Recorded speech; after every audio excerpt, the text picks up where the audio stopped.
Okay, so I'm in my little quarantine area. I've got double masks and a face shield to really minimize any contact with anybody whenever I step outside, if I'm going outside to get some fresh air. So they've been leaving me tea or food at the bottom of the steps. But yeah, I'm on day 4. I'm actually feeling a lot better than I thought I would be. I'm still foggy, still really tired, but based on how I felt the first day of just all the pain, not as painful right now as the first 2 days were, but we'll keep monitoring. Lisa is battling through it now, and thankfully it seems like the kids are in the clear. We're at a dear friend's house, and he has taken incredible care of us and keeping it open with quarantining. So anyhow, time for me to go get some tea. All right, everybody, so we're back with part 2 of our trip back to the United States, to California from this summer. We left off with the fact that we had gotten COVID, shared a little bit about what that experience was like, and this is going to take you through a little bit of that, through the TedX talk that I delivered, what that was like with basically having 2 weeks after having COVID, getting back into it. Then we're going to get into a little bit of course, what was the rest of our trip back in the U.S. like. Just some highlights from that, because we did manage to have some great experiences while we were there with some friends and some family. So guys, Kira, what was it like for you in particular when mommy, Preston and Daddy had COVID? What was that like for you when you had to go to Aggie and Papa's house? It was sad because I didn't get to play with Preston, and I didn't get to see Mom and Daddy and Preston. Mm-hmm. And I didn't want to leave. Mm-hmm. Yeah, it was hard. As we had mentioned in the previous video, she did a great job just taking care of us, so she was doing a lot of that. How did you feel when you knew a week later that we were coming to pick you up? Very excited. We all were very, very excited. How did you feel, Mom? So excited. Were you It was excited? hard. That was the longest we'd been away from Kira for her whole life, really. So it was really exciting to be together as a family again. It really was. These two as siblings, they love each other dearly, and they fight passionately as well. We don't always put that in the videos, but that's the reality of having 2 kids in their same age group and with what they're at. Press, how did you feel when you got to see your sister again? Were you really excited? Yeah. Yeah. Did you miss your sissy? Yeah, we got Chick-fil-A without her. On the way down. We got Chick-fil-A without her? We missed her, but we got Chick-fil-A without her. Why did we get Chick-fil-A without her? We're at Chick-fil-A in Elk Grove, California. Are you excited about that, Preston? Yes. This was the This is Preston's call. This was the last Chick-fil-A that we ate at. So Lisa and Preston are officially in the clear zone, and we are excited to have a little bit of food. So We are free. that's what we're doing. Chick-fil-A order comes. That's right. It's right after the... Again, always about the food. Tell us about the Chick-fil-A experience. This was actually right when we were coming out of COVID. We were clear. Everything was okay for us to get out, and we had to make a run to our storage unit. Oh, that's We talked a little bit about the storage unit previously and how Chick-fil-A fit into that, but this is an important story. We have a small storage unit. We sold pretty much everything that we owned, but we have a small storage unit for photo albums, things that we couldn't either donate, get rid of, that sort of thing. And as we were leaving, so we have our nicer jewelry pieces like watches. The nicest jewelry piece I have is my wedding set. And throughout the move, there's lots of moving parts. I was thinking the wedding set had made it to our friend's safe, where other important pieces are. Come to find out it didn't, and it didn't make it to Barbados. So I vividly remember waking up the morning the first morning here. Which was New Year's Day 2021 in a brand new country. I wake up, I don't know why, but I woke up and I just sat up and I went, oh, I think I donated my wedding set, because I kept it. I never travel with it. I kept it in our dresser drawers in the box, and in the craziness of moving, we ended up donating almost everything we had in our chest of drawers. And the day of, we had an unexpected change of plan, so we needed to get things moving a lot sooner than we had planned. So instead of sorting through our chest of drawers, everything just went into a donate pile. And for the whole time we've been here, from January until July, I have had this like gut feeling like, oh crap, I really hope I didn't donate my wedding set.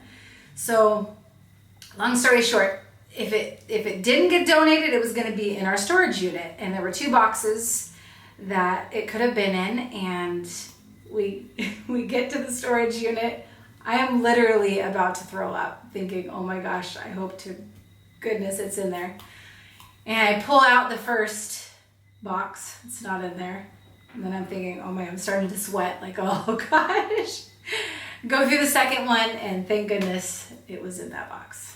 She did tell me when we were here and before we left that that was obviously something she was pretty excited about. But I remember New Year's Day waking up and her kind of like trembling almost on the point of tears. I think you might have even cried. And I think Lisa could get struck with lightning and she doesn't cry.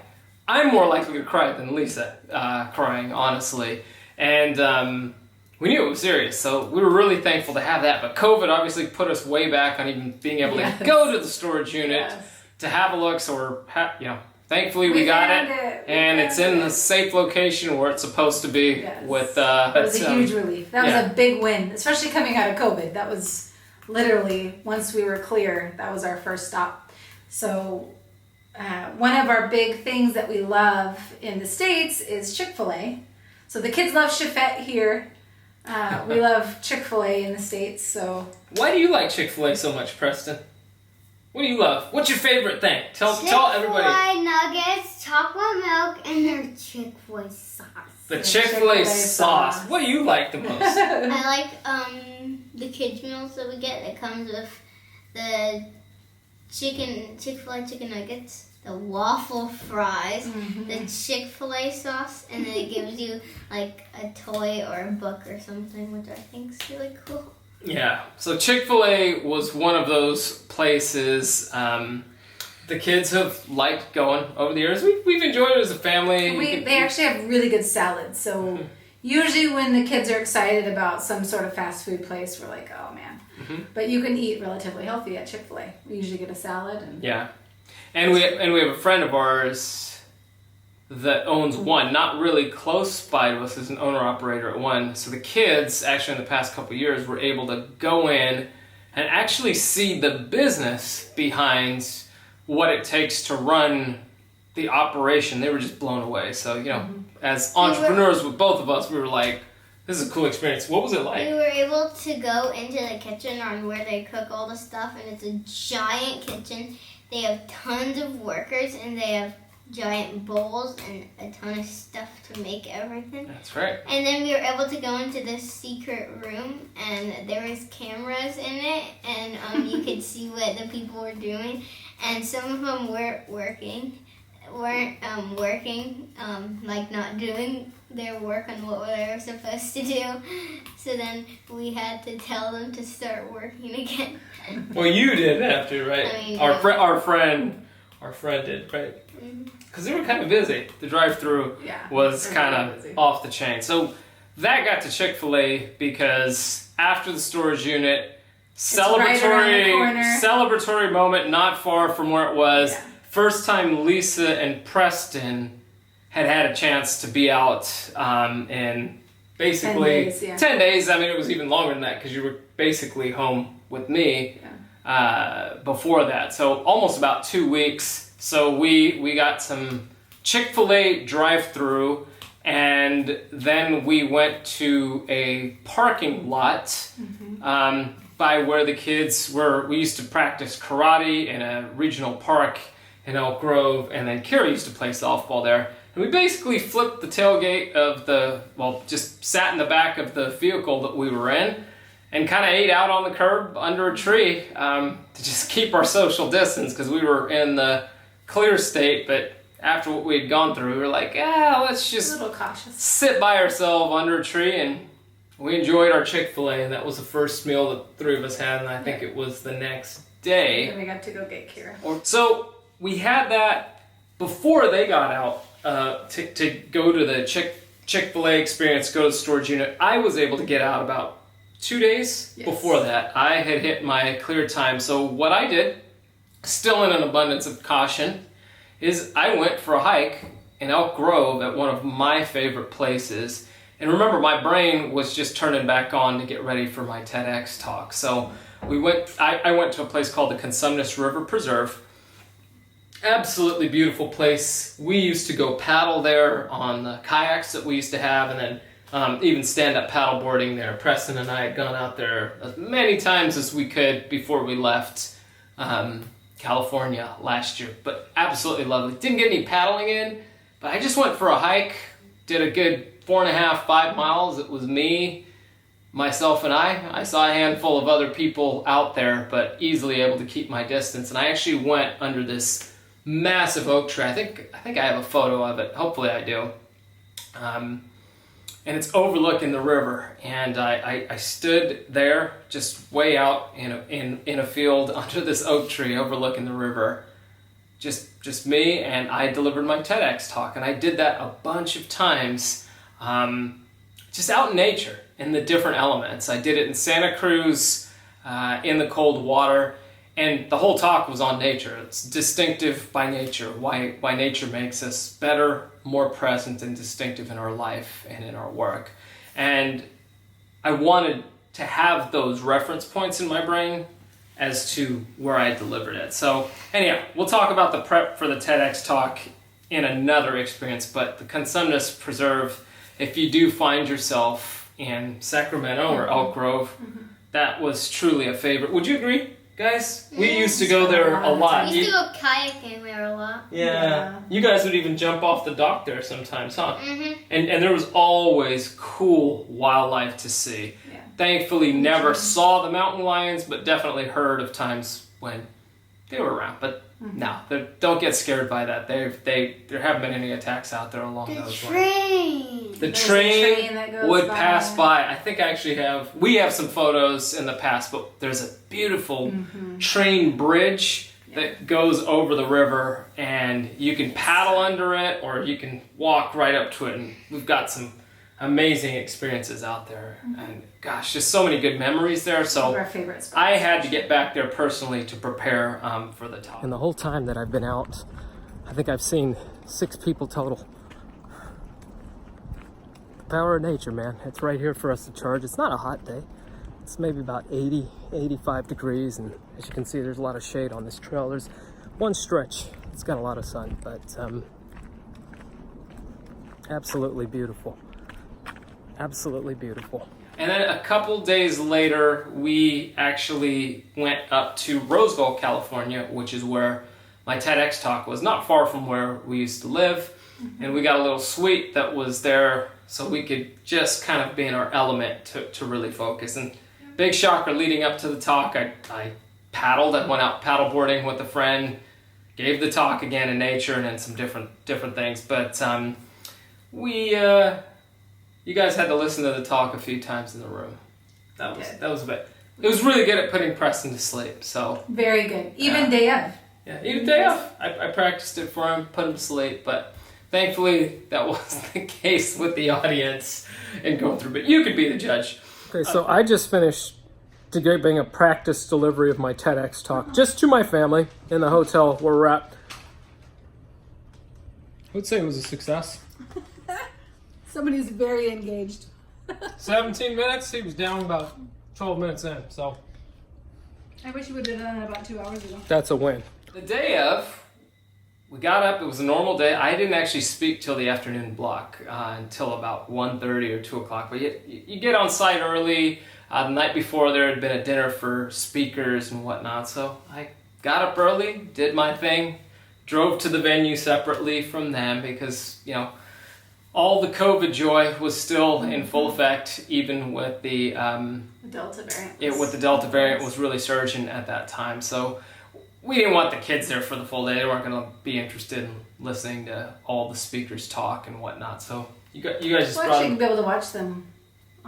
Well, they've all started. Yeah, they've all started starting to coming come out in. right now. So mine actually just went live. So I think we'll have a link Yeah, we'll put it in this in here if you want to watch it. But yeah, it was me, a backup shirt just in case I had a clumsy moment and spilled coffee on it. That was a trick that I learned from some others. So I had my shirt that I was wearing, and I had a secondary shirt that was my shirt that I planned to deliver the talk in, but they're both really similar. And then I had my little acoustic bass with me because, believe it or not, I delivered the talk a handful of times just practicing, but actually the hour and a half before, I was kind of upstairs in a private room. I was rocking out on a bass because I had to actually play immediately after my talk as well. We were playing the event, my band's Zarelli, so.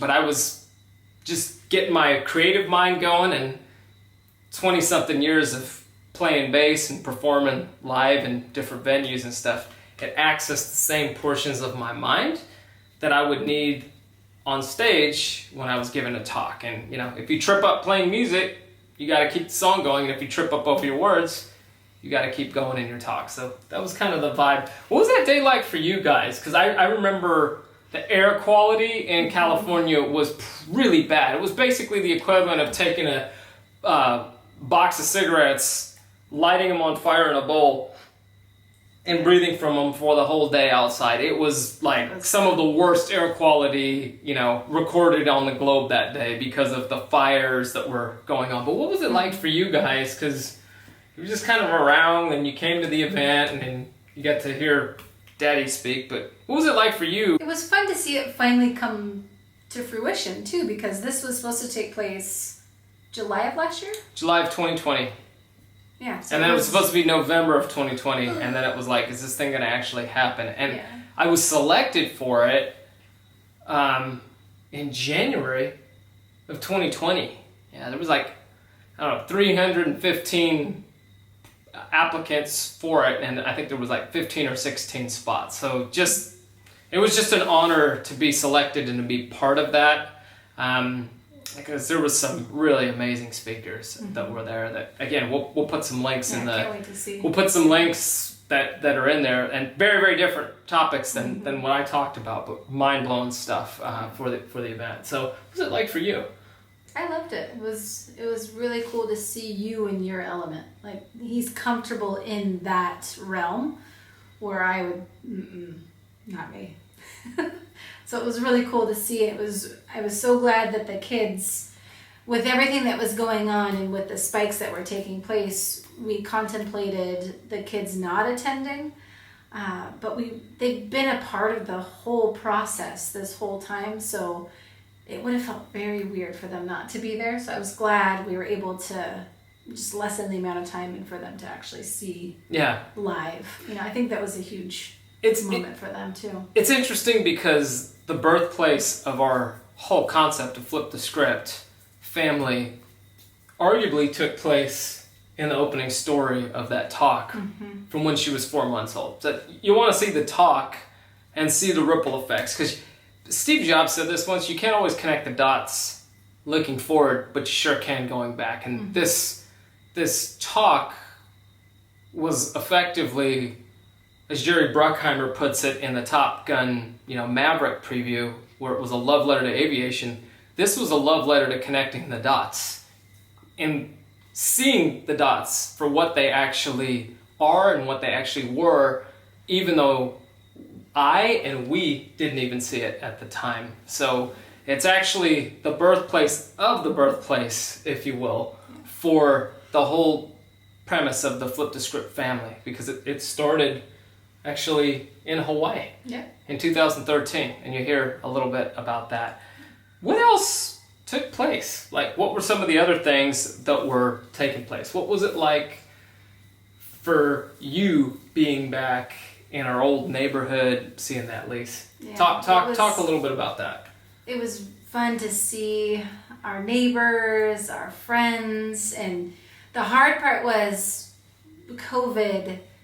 We had so many things planned and so many people that we had planned to see, and COVID just shrunk everything. So we didn't really get to have the amount of time that we wanted, and we didn't get to see everybody that we wanted to, but the ones that we were able to connect with, it was just, that's what we miss, you know? But you really miss your friends and your family and those relationships. And I think that's the hardest part about this whole experience, is that we're meeting new friends and having all these experiences, but your heart, the still piece of you is there.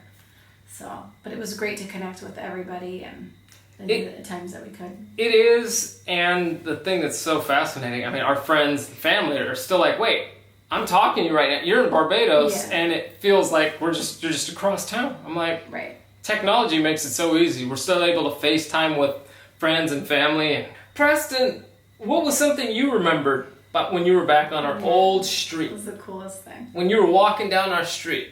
When we got to the street. And you got to see everything. You jumped out. Riding my bike. You remember, why do you remember riding your bike?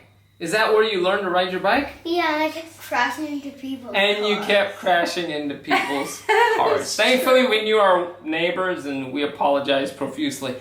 Not this trip. He learned to ride his bicycle on that street. During quarantine. He didn't know how to ride his bicycle at the beginning of quarantine. Yeah.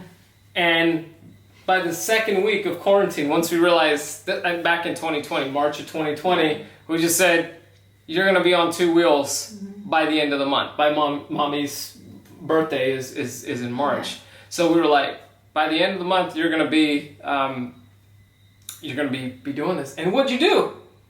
I rode it with two wheels. You rode it with two wheels, absolutely. That was so cute because we got to our street and to go say hi to a couple neighbors, and he jumps out of the car and he said, "Hey, this is where I learned to ride my bike." That was his first memory of being on the street again. I popped one of my tires on my bike. And you popped a tire. And you popped a lot of tires on your bike. Daddy got me white tires. Yes. Yep. So a couple of other things that we did. We drove through Monterey, right? Yeah. We visited my family, and we stopped into Monterey. Kind of kept it a little low-key because, again, the Delta variant was high, so kind of kept our distance. And the weekend we went actually happened to be the weekend of a car show. So we didn't go into Carmel and into where everything was at. Where did we go? What was the name of the place? Lovers Point. Lovers Point. Beautiful place. Which is where I grew up, and I had gone there many, many times. So it was fun. Yeah, nice overcast day, not too hot, not too cold. And we just stood up on the beach and kind of walked around up there, overlooking the Pacific Ocean, the Monterey Bay. Yeah, it's beautiful. Absolutely amazing place to be and kind of going through. So that was super cool. And that was spend good quality time with family, which was great. Yeah, absolutely. We were also able to go by, after that trip to Monterey, we were able to go by my old high school because we were in the neighborhood. We had visited my uncle and went to my old high school, which was St. Mary's College High School in Berkeley, California.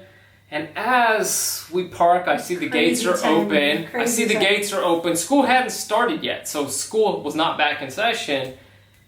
And all of a sudden, there's like a person that's parked, and then they kind of walk around. They see me walking up the steps, see us walking up the steps. They're like, "Vera saw me." I was like, "Oh man, what is that?" It was my old track coach, Jay Lawson. And still really just got nothing but great things to say about him and the impact he had on my life personally and so many other people. So we got to see each other, got to hang out, got to walk around the campus with the kids, went up to the track. I raced him. And you raced me on the track. I win. You win, yeah. And then I got to see my band teacher, Mr. Casey Filson, who I also, that was kind of the birthplace in that music room of Daddy learning to play bass, and now you playing drums and you messing around with keyboards and different things. So that was just way cool. Amidst all of these things that we were doing, a couple of things we had to sort out was getting back home to Barbados. And because we had COVID, for those of you that don't know, if you've had COVID, you can test positive for up to 90 days? Typically is up to 90 days. Up to 90 days. Very common. Even though you're not actually contagious, you're testing positive for having the virus in your body, even though it's a dead virus. Yeah. So Barbados requires a negative COVID test, PCR test, to actually come into the island. So we had to make alternative plans for what if we can't test negative. Which we didn't. For a long time. For 5 weeks. 5 weeks post-COVID. Kids obviously shared their part. They were done with the video part. So tell us a little bit about that. So coming back to Barbados, I'm not sure where we'll cut back in, but basically with having COVID, you can test positive even though you're recovered for up to 90 days. Which we did. So we were testing every week up until we arrived here. And we were continuously testing positive, even though we'd recovered. So we contacted the Barbados government.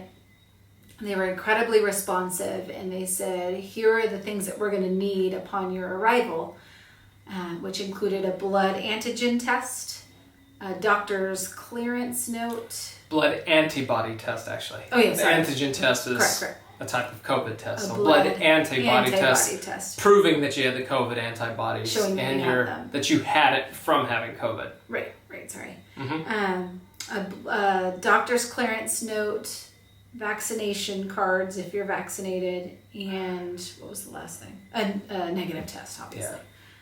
And so we had multiple doctor's appointments to get everything done. I think we have a clip of going to the clinic to get blood draws. The kids were not fans of that. It was a whole ordeal. Well, we just got our family blood draws, right, Prest? Yeah. We had to get antibody tests. How was it? What'd you get?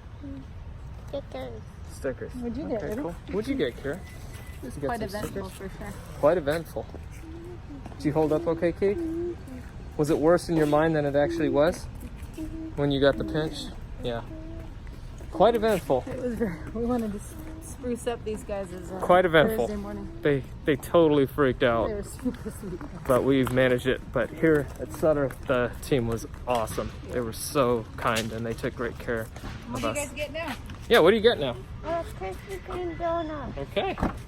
But we had this whole stack of paperwork to come back. It was like that thick. And we were continuing to test positive. Preston tested negative. So we said, okay, that's a good sign. But He then tested negative 2 weeks before travel. 2 weeks before we were leaving. So we actually pushed our return date out because we were still testing positive. And then 2 weeks after Preston, I was negative. And then the week of travel, you were still testing positive. So as we're putting everything together, we said, well, if one of us, because the kids were starting school as well, so we needed to get back. We couldn't keep pushing the arrival back. So we figured, well, if one of us is testing negative, we can at least get the kids home, get groceries, get everything set up, even though the person testing positive would be sent to the isolation facility here for evaluation. We didn't know what that would look like. So luckily the day before we were leaving to come back, we got our negative results for the whole family. Yeah, it was the first time I Negative. tested negative after having COVID, and it was the day before we were to travel, which was like, thank goodness. Such a relief. Because we really didn't want to go through the isolation process. So what that meant was post-COVID, every single week we were going through taking COVID tests. Every week we were shoving stuff up our nose. Every Thursday it was COVID Thursday and Donut Thursday for the kids. But honestly, they got actually pretty good at it. So it was really not a big deal for them. And we went to the same spot. So they were comfortable. So they knew what was going on. We prepped them. Hey, for other kids, are COVID tests really a big deal? No. No, and there's nobody here. There's no one in line. They're pretty easy, right? It's nothing to freak out about, right? Mhm. No. Is it fast? Is it fast? No, no. Is it easy? Do you cry anymore for COVID tests? No. No, it's easy. Sometimes I'm excited. Like today. Why are you excited today? No, easy. Okay. That just added a layer of just something to do, and it was stress because you didn't know what was going to happen. We really And kind of going through, we wanted to go back here, and Barbados has very, their protocols, they lay them out, and you've got to stick by them. So one of the other things that I was able to do, I think Lisa was able to take some time, meet with her real estate team, kind of get to hang out with some of her colleagues in the real estate world. And I had an afternoon where I just had the kids, and one of our absolute favorite spots in Sacramento for both of the kids is the California Railroad Museum. So that was a trip down memory lane. Preston loves it. Kira loves it. It's in Old Town Sacramento, right along the river. Air quality wasn't great that day, but we were able to be inside. Yeah. That's a huge part of our memories in Sacramento. One of the things that we did every year over the holidays, over Christmas, was we took the Polar Express ride.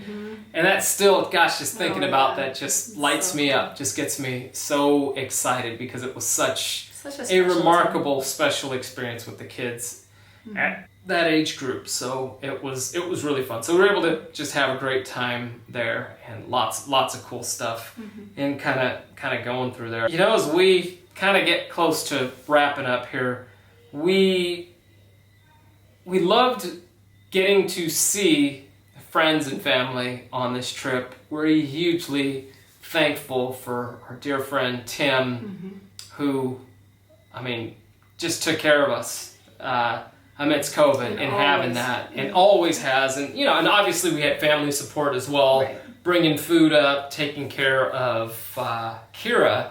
But, we contracted COVID at his house, like we said in the previous video, and he got a hotel, gave us free reign of his house, and there's a chair that was in his backyard that we talked about. So you can see what I had to say about that chair.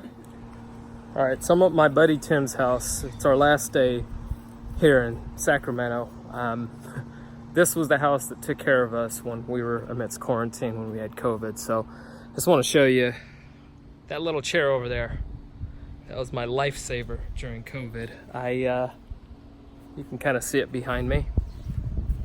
I used to walk outside for days and just sit out there for the 10 days that I was going through COVID, get my feet on the earth. The air quality was half decent then, so it was a pretty cool experience. But this has been really that chair was really important in my recovery, just sitting under a redwood tree when my brain really wasn't working. And I'm really thankful for that, and did a lot of laps back and forth walking to regain my energy.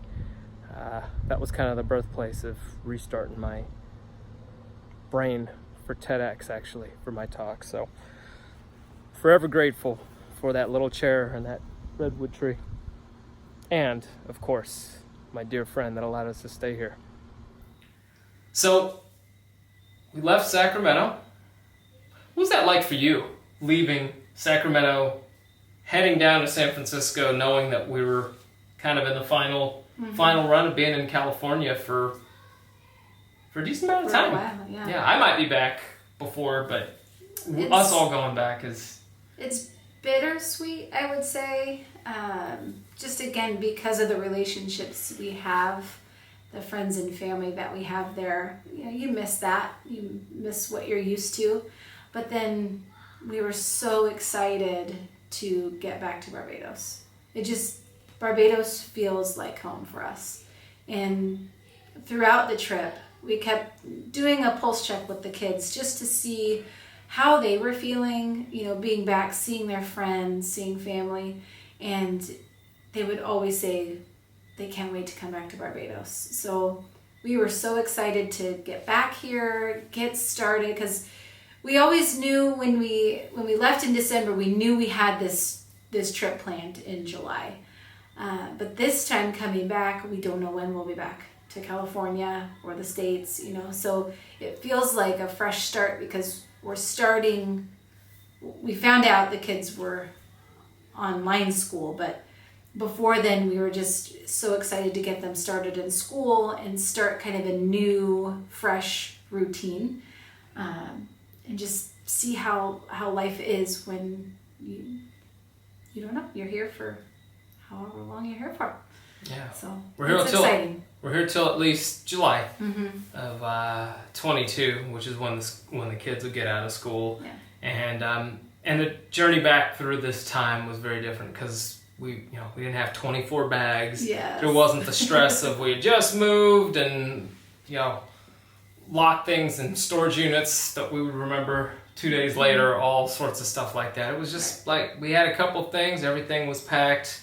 We were able to have a real good proper visit with my family, with some other friends. We were able to have a good visit with your family. We didn't even see your family before we left in December.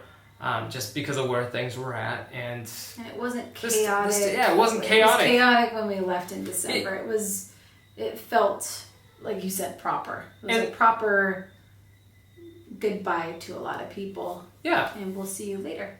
Not a goodbye. I hate goodbyes. Yeah, it's not. It wasn't a goodbye. It was like, hey, we're heading out, but we were able to actually spend some quality time with people until we meet again. And we have some people that are coming to visit, which we already have the flux of folks that are starting to come down and visit, which we absolutely love. So it felt really good. So good. When we were bending the island, passing over Carlisle Bay, passing over the Hilton that we quarantined at. You're flying around the bend at Needham's Point, and I was like, we're gonna be there in just a couple hours. But when you get into Barbados, they have the whole COVID testing process that takes place. So when you land, it does take a little while because the testing process is there. Now, we didn't know this. Wish we did. I think we'll know it for next time.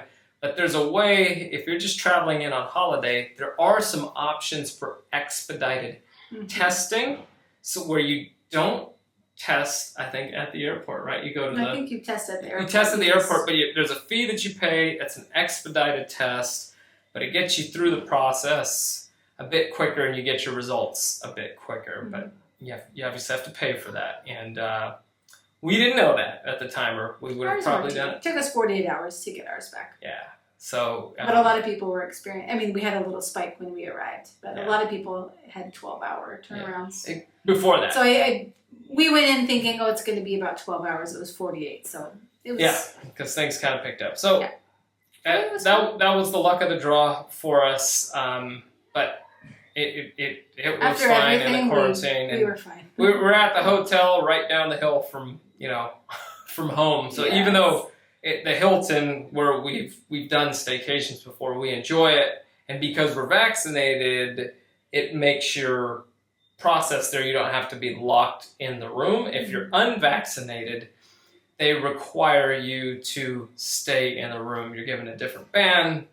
They monitor that and go through, so you actually can't leave your room. But if you're vaccinated and you're just waiting on your results, there's actually areas on the resort that you can go around most on. Most of the areas, actually. And most of it, you just can't get out on the beach. Yeah, spa, the beach, and the gym. Yeah, you can't go in those places. But you're able to move around with your mask on. They have their protocols, and that makes it a little bit easier. So those are just things to think about. If you're vaccinated or if you're not vaccinated, there's going to be differences in coming here. Whatever your choices are, that's up to you. But those are going to be things for consideration if you are coming here that are going to make it easier or more challenging timing-wise to get in and get out and about. And they don't really bend the rules here. Yeah.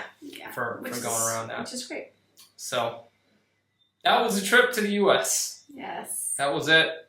We got more coming for you on Barbados, including things like grocery bills, restaurants. We actually took a trip to the Crane Resort, which is actually a good place to quarantine. Yes. So we'll have some It was footage our on first that. time, so we'll have that coming up. We'll have some footage on that. We're starting to capture some stuff on just different restaurants, some different places that we go to and that we've been to, and just showing you this is what you get. What the cost This is what the bills look like and where it's at. Some of them will be touristy based, some of them will be not so touristy based. Just things we love. And sharing things things that we love around the island. And hope it'll help. And hope it'll help. Yeah, if you're living here, or if you're thinking of living here, or even if you're coming here as a tourist, you don't have to fully move across land and sea. So thank you so much. And if you want to check out the TED Talk on how nature makes you better, more present and distinctive in your life and in your work, check it out. There's some pretty interesting stories in there. Barbados might have gotten 2 shout-outs in that video. So go BIM. See you next time. See ya.